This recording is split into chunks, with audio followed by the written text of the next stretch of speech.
Dewan Santriwati SDI Kreatif Mutiara Anak Soleh fase C. Akhirnya event yang kita tunggu telah tiba. Siapkan dirimu ya, apalagi kalau bukan Festival Ramadan. Dari ini Festival Ramadan banyak kegiatan yang seru loh. Fase C kelas 5 dan 6 ada lomba Kiswatul Islam. Nah, mau tahu tips-tipsnya? Yuk kita simak sama-sama. Daurul Ula, babak penyisihan 1. Peserta adalah santri SDI Kreatif Mutiara Anak Soleh kelas 5 dan kelas 6. Peserta menceritakan Kiswatul Islami dengan tokoh pilihan yaitu Khalid bin Walid, Bilal bin Rabah, Imam Bukhari, dan Salahuddin Al-Ayyubi. Peserta bercerita dengan durasi 3-5 menit tanpa membawa teks. Peserta menggunakan opening dan closing bahasa Arab. Penilaian berdasarkan penguasaan cerita, intonasi, ekspresi, dan properti. Peserta yang lolos pada babak ini akan langsung menuju babak izalah. Peserta yang tidak lolos pada babak ini akan menuju babak Daurusani. Daurusani, babak penyisihan 2. Peserta adalah santri SDI Kreatif Mutiara Anak Soleh kelas 5 dan kelas 6 yang tidak lolos pada Daurul Ula. Peserta menceritakan Kiswatul Islami dengan tokoh pilihan yaitu Khalid bin Walid, Bilal bin Rabah, Imam Bukhari, dan Salahuddin Al-Ayyubi. Peserta bercerita dengan durasi 3-5 menit tanpa membawa teks. Peserta menggunakan opening dan closing bahasa Arab. Penilaian berdasarkan penguasaan cerita, intonasi, ekspresi, dan properti. Bagi peserta yang lolos pada babak ini akan menuju babak izalah.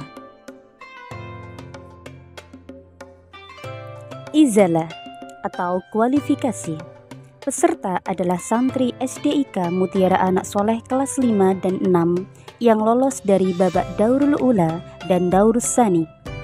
Peserta menceritakan Kiswatul Islam yang ada dalam Al-Quran yaitu Luqman Al-Hakim, Ashabul Kahfi, dan Maryam. Peserta menggunakan opening dan closing bahasa Arab. Peserta menambahkan amanat dalam cerita. Peserta berdakwah dengan durasi 3-5 menit tanpa membawa teks. Penilaian berdasarkan penguasaan cerita, intonasi, ekspresi, dan properti.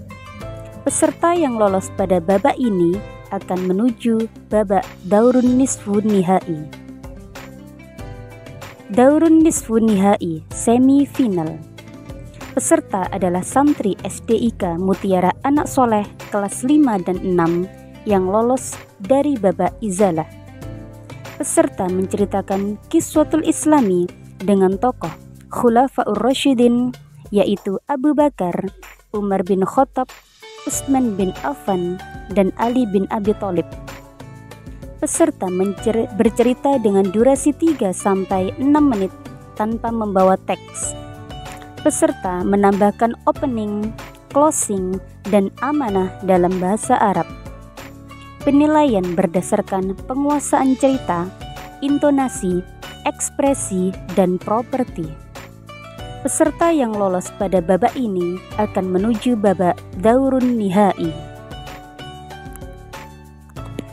Daurun Nihai, babak final. Peserta adalah santri SDIK Mutiara Anak Soleh kelas 5 dan 6 yang lolos dari babak Daurun Nisfun Nihai. Peserta menceritakan Kiswatul Islami dengan tokoh Khulafaur Rasyidin, Abu Bakar, Umar bin Khattab, Utsman bin Affan, dan Ali bin Abi Thalib. Peserta bercerita dengan menggunakan bahasa Arab, kata atau kalimat yang dimengerti. Peserta bercerita dengan durasi 4-7 menit tanpa membawa teks. Penilaian berdasarkan kelancaran, intonasi, ekspresi, dan kostum, serta properti. Penentuan juara 1, 2, 3, dan harapan 1, 2, dan 3.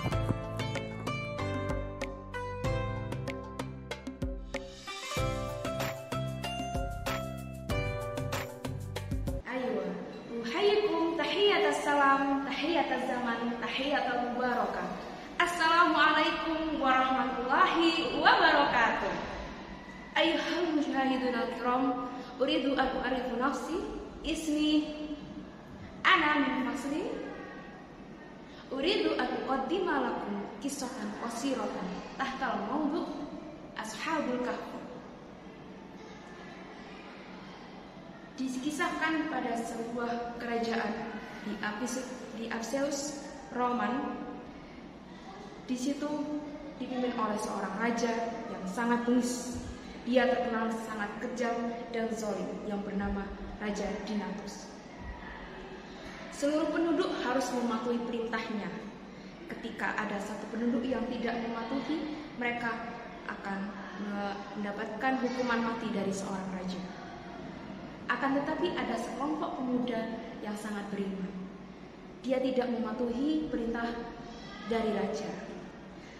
Kelompok pemuda ini berjumlah 7 orang yang bernama Ashabul Kahfi. Seorang raja yang mendengar dari para penduduk bahwa ada seorang kelompok pemuda yang tidak memerintah geram, dan raja memanggil sekelompok pemuda ini untuk menghadap kepadanya. Lalu para pemuda ini menghadap ke depan raja untuk memenuhi panggilan seorang raja. Kemudian raja bertanya kepada pemuda ini, "Wahai pemuda, kenapa kamu tidak patuh kepada perintahku, dan kenapa kamu tidak beribadah kepada berhala?" Kemudian sang pemuda pun menjawab, "Wahai sang baginda raja, saya memiliki Tuhan yang harus saya sembah sendiri. Berhala tidaklah pantas untuk saya sembah." Kemudian sang raja pun menjawab, "Apa yang kamu inginkan? Kamu ingin kaya? Kamu ingin hidupmu aman? Atau kamu ingin mendapatkan seorang wanita? Katakan apa yang kamu inginkan. Aku akan mencukupi semua kebutuhan ketika kamu melaksanakan perintahku." Lalu sang pemuda pun menjawab, "Tidak, wahai yang mulia, saya masih tetap dengan pendapat saya."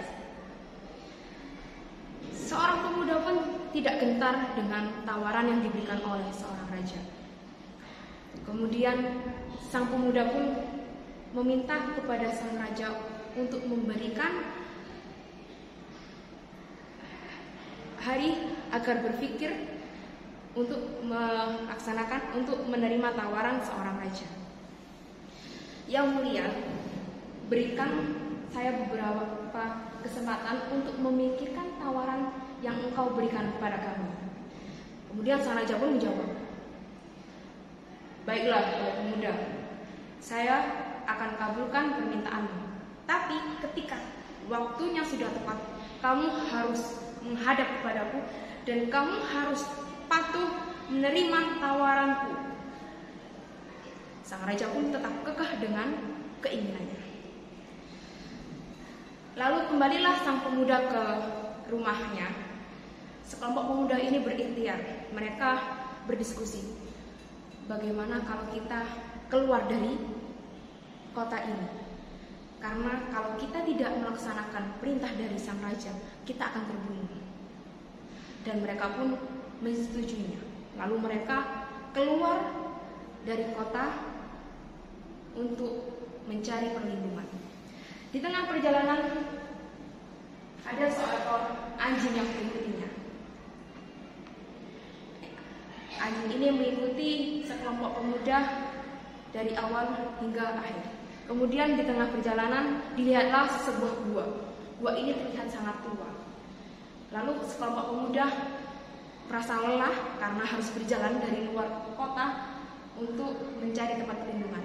Masuklah mereka ke dalam gua tersebut.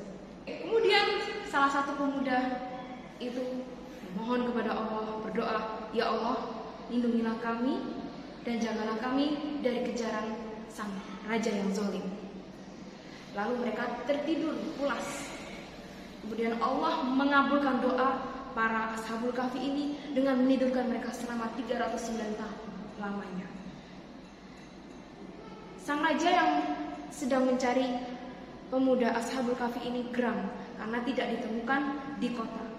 Kemudian dibuatlah seimbara kepada penduduk dan para pengawal bahwa ketika kamu menemukan seorang Ashabul Kahfi ini, kamu akan mendapatkan hadiah yang sangat menggiurkan. Tapi tidak ada satu penduduk kota atau pengawal yang menemukan Ashabul Kahfi. Kemudian beberapa kemudian ada mereka terbangun dari tidurnya. Karena merasa sangat lapar, bangun dari tidur mereka pun beranjak untuk pergi ke pasar membeli beberapa makanan. Tibalah di sebuah pasar. Kemudian mereka membeli sepotong roti dan buah-buahan. Lalu pemuda ini memberikan uang koinnya kepada sang penjual. Ini Pak, harganya. Kemudian sang penjual pun mengambil koin yang diberikan oleh oleh pemuda Kahfi ini. Kemudian sang penjual merasa terheran dengan mata uang koin ini. Ini uang dari mana? Kemudian bertanya, "Wahai pemuda, dari mana kamu dapatkan uang ini?" Sang pemuda pun menjawab, "Ini uang yang kami bawa dari pakaian kami, dan uang ini kami gunakan untuk membeli barang-barang yang ada di pasar." Lalu penjual pasar pun tambah bingung, dan penjual buah-buahan ini lapor kepada pengawal untuk menyelesaikan permasalahan ini. Setelah selesai permasalahan, sekelompok pemuda kembali ke gua, dan pengawal ini maju kepada sang mulia raja yang sangat beriman, kemudian melaporkan kejadian yang ada di pasar. "Wahai yang mulia, saya tadi menemukan seorang pemuda yang mana dia membayar sebuah makanan dengan mata uang yang sangat kuno, dan itu mata uangnya sudah ratusan tahun yang lalu." Kemudian sang raja pun terheran, "Loh, kok bisa ada mata uang yang kuno dan masih digunakan membeli makanan?" Kemudian sang pengawal pun menjelaskan, "Iya, kemudian tadi terdapat kericuhan di pasar tapi sudah terselesaikan." Lalu sang raja pun terdengar, dulu ada cerita yang mana ada sekelompok pemuda yang soleh dikejar oleh Raja Dimnatus karena pemuda ini tidak melakukan perintah dari seorang raja. Apakah mereka salah satu pemuda itu? Kemudian sang raja pun bilang kepada pengawal, "Wahai pengawalku, aku ingin melihat sang pemuda ini. Tolong bawakan mereka untuk menghadap kepadamu." Sang pengawal pun menjawab, "Baik yang mulia, akan saya bawakan para pemuda ini kepadamu." Kemudian sang pengawal pun beranjak untuk pergi ke sebuah gua. Di dalam gua dia melihat sebuah anjing yang tergeletak. Kemudian dilihatlah anjing ini sudah tewas, tidak bernyawa. Kemudian dia masuk ke dalam gua, dan dilihatlah gua itu ada sekelompok pemuda yang berjumlah 7 orang meninggal dunia. Lalu sang pengawal pun kembali ke raja untuk melaporkan atas meninggalnya sang pemuda ini. "Wahai yang mulia, sang kelompok pemuda beriman ini telah meninggal dunia." Kemudian sang raja pun menjawab, "Innalillahi wa inna ilaihi raji'un." Sungguh besar Allah, Maha Suci Allah, yang mana menghidupkan seorang yang sudah tertidur lama bertahun-tahun. Ini adalah kekuasaan Allah. Oke, ayuhal musyahidun, dari kisah ini kita dapat mengambil hikmah. Al-hikmatu huwa al-awal. Kal mu'min daiman fi himayatillah. Wa nahnu najibu an nataqa'addu bid-dinina, yaitu ad-dinul Islam, anna dinul Islam dinul haq wa insyaallah fayastahiqallahu bi aunillah fi ayyi waqtin wa fi ayyi makan. Syukran ala ihtimamikum. Kafaitu bi qisati. Wassalamualaikum warahmatullahi wabarakatuh.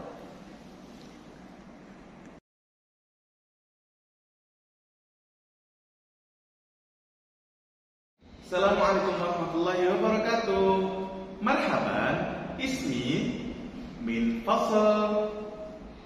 Sa'uqaddimu lakum al-qissah al-islamiyah an Sayyidina Umar bin Khattab wa qabla dukhulihi ila al-Islam. Sayyidina Umar bin Khattab radhiyallahu anhu digelari julukan Asadullah, singa Allah, karena ia seorang yang gagah perkasa dan pemberani, juga sekaligus ditakuti oleh lawan, disegani oleh kawan, termasuk ketika ia belum menganut agama Islam. Sayyidina Umar radhiyallahu anhu di masa mudanya adalah sosok yang getol dalam melawan penyebaran agama Islam oleh Sayyidina Muhammad SAW, dan tidak segan-segan untuk mengancam siapapun yang mengikuti agama Nabi Muhammad SAW. Ya ma'asyarul Makkah, wahai penduduk Makkah, la tadkhulu dina Muhammad, jangan sekali-kali kalian mengikuti agamanya Muhammad. Pesan tersebut adalah pesan yang ia ulangi setiap hari. Hingga pada suatu hari Sayyidina Umar bin Khattab mendengar adiknya sendiri, Fatimah binti Khattab, masuk Islam. Dan betapa murkanya ia ketika mendengar berita tersebut. Sayyidina Umar saat itu marah besar, dan dia menabrak adiknya itu sendiri, Fatimah, dan menanyakan ke rumahnya.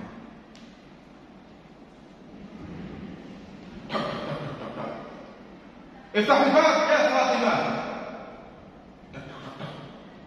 Buka pintunya Fatimah. Fatimah binti Khattab mengetahui ada Umar bin Khattab, kakaknya, di depan pintu. Ia ketakutan, namun dia tidak punya pilihan kecuali membukanya.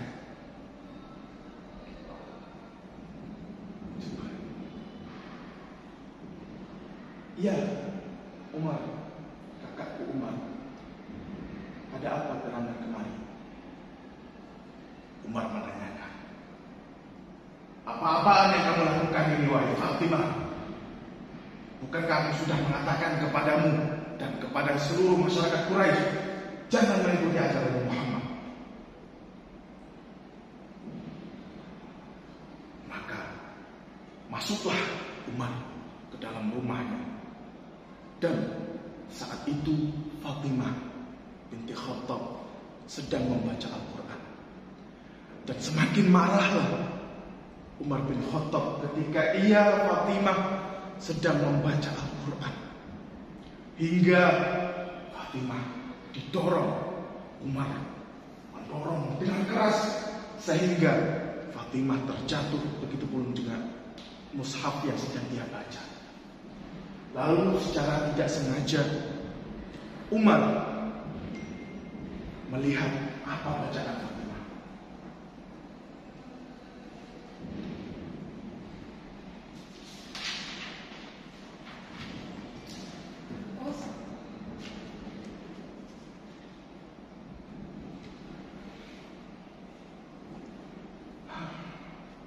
Fatimah, jadi inikah ajaran Muhammad? Kenapa engkau tidak memberitahuku jika ajaran dia sebagus ini? Fatimah mengumpulkan tenaganya. Dia berusaha untuk menegur Umar karena dia masih kafir dan dia seharusnya tidak memegang Al-Quran. Kau harus jangan memegang itu. Engkau masih belum beriman.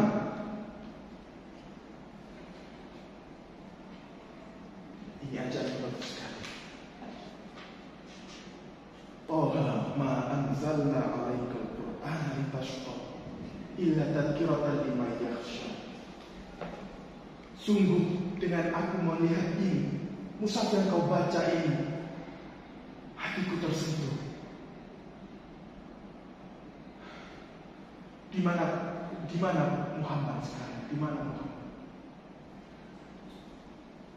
Fatimah masih belum percaya dengan keputusan Umar bin Khattab itu tadi. Lan aqul ilaika aina Rasulullah. Umar menanyakan kembali, ya Fatimah, aina Rasulullah? Aina Muhammad bin Abdullah? Fatimah masih menjawab. Dia masih belum percaya. Lan aqul ilaika aina Rasulullah sallallahu alaihi wasallam. Tenang saja, aku tidak akan membunuhnya. Aku datang kepadanya untuk beriman. Sungguh hatiku telah tersentuh. Sungguh aku ingin bertemu dan beriman kepadanya. Benarkah demikian, wahai kakakku Umar? Jikalau memang benar demikian, maka pergilah engkau ke Darul Arqam. Di sana ada Nabi beserta para sahabat yang sedang belajar Al-Quran. Maka pergilah Umar bin Khattab radhiyallahu anhu, bergegaslah ia ke Darul Arqam, tempat belajarnya Nabi Muhammad dan juga para sahabat di Makkah saat itu. Maka ia bergegas.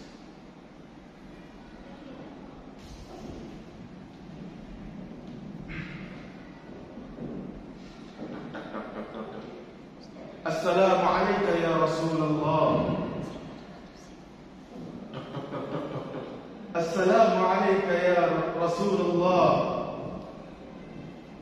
Para sahabat bersembunyi. Aina? Man huwa? Huwa Umar bin Khattab. Maka terkejutlah seisi Darul Arqam itu tadi, melihat Umar bin Khattab ada di depan pintu. Kemudian Hamzah yang paling senior di antara mereka membukakan pintu.